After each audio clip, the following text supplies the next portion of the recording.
KG খেজুরের দাম 110 টাকা, আমার ডিউটি দিতে হইতেছে আপনার 140 টাকা। আমার কিছু কিছু খেজুরে দিতে হইতেছে, আমি কিনে আনছি 120 টাকা, ডিউটি দিতে হইতেছে আপনার 210 টাকা।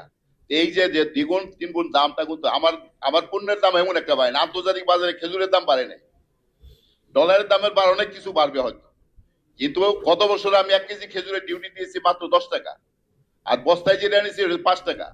এখন 10 টাকার খাজুরে আমি যদি 210 টাকা ডিউটি দেই, এটা কত গুণ বাড়লো। এখন আমাদের ব্যবসায়ীর উপরে দোষ দিয়ে লাভ নাই। মাননীয় প্রধানমন্ত্রী ঘোষণা দিল, নির্দেশ দিল খেজুরের ডিউটি কমানোর জন্য, চিনির ডিউটি কমানোর জন্য। চিনিতে কত কেজিতে, পার কেজিতে কত কমাইলো? 50 পয়সা কমাইলো। তা আমরা ভোক্তারা যারা আছি 140 টাকা চিনি কিনতে পারি, 50 পয়সা দিতে পারবো। এটা এই যে নির্দেশ, প্রধানমন্ত্রী দেশ চালায়, যারা নেতৃত্ব দেয়, যারা জনপ্রতিনিধি, তাদের দায়বদ্ধতা আছে।